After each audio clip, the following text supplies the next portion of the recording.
A Roman latrine can be found near Ostia, which was Rome's port.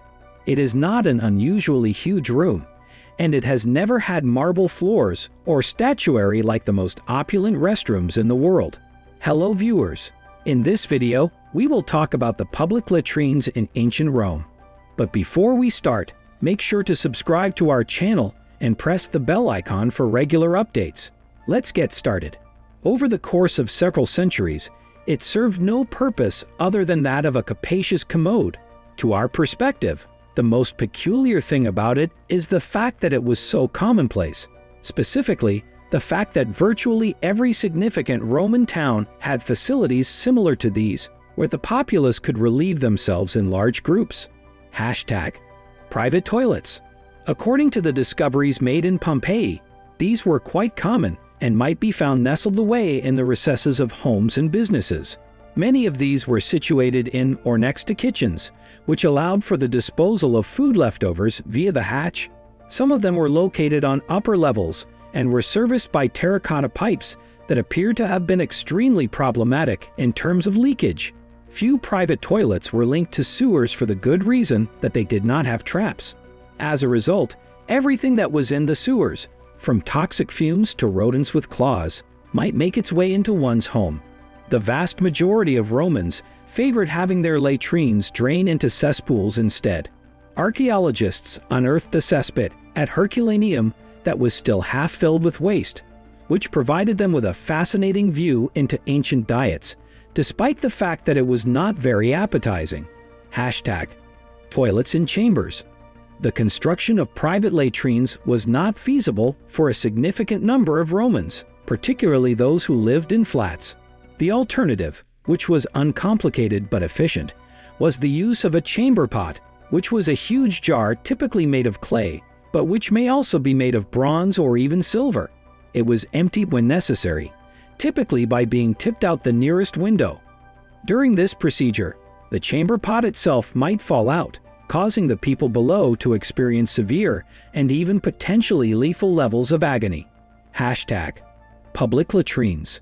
In this world of overflowing cesspools and shrapnel from chamber pots, public restrooms must have seemed like havens of shelter. Even though some of them were fairly modest, such as the latrines with only one seat that were placed atop Rome's Aurelian walls, or the latrines with two seats that were located on the ground level of numerous apartment buildings, the majority of them had at least a dozen seats. Some of these were quite a bit bigger than others, such as the 50-seater one in the Forum of Julius Caesar, which came equipped with a heated floor, and the 68-seater one in the Roman Agora of Athens. A few of the establishments might have had room for up to 80 customers. A surprising number of Roman latrines featured marble panels, mosaic flooring, and even statues, despite the fact that many Roman latrines featured architecture that was not particularly ambitious. The one that can be seen in this picture was located in Timgad and featured ornate armrests in the form of jumping dolphins.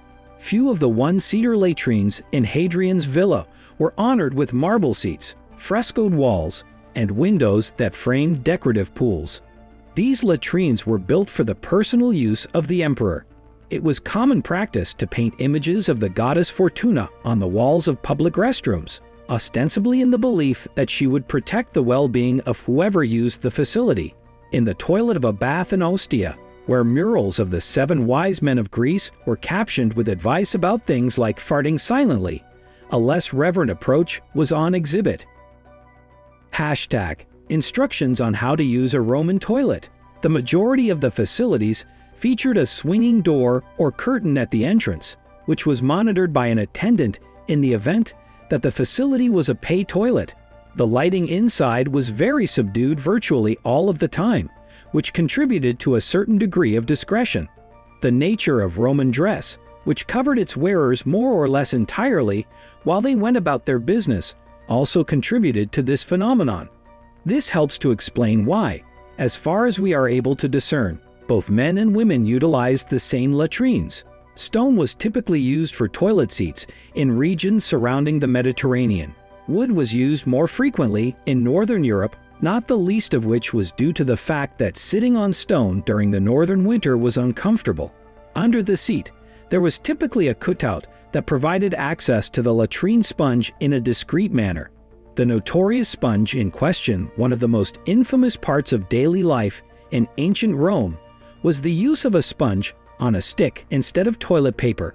This was one of the more common sanitation practices. It appears that the sponge that was pressed into action was a Mediterranean sea sponge, which is generally an absorbent and pleasantly soft sponge that is cleaned after use and soaked in water before use.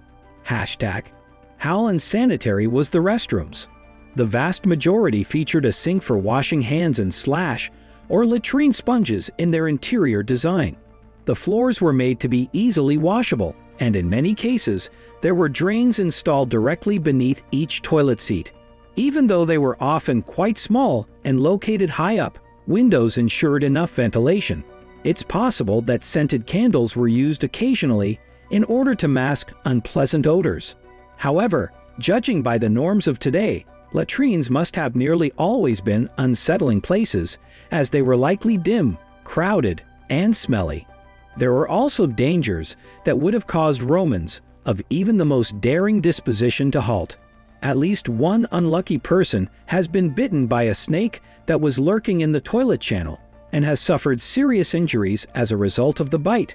In addition, because of the accumulation of hydrogen sulfide and methane in the sewers, the commodes were frequently shaken by explosions, which resulted in gouts of flames screaming through the seats. It is easy to understand why so many Roman toilets featured murals of the goddess Fortuna.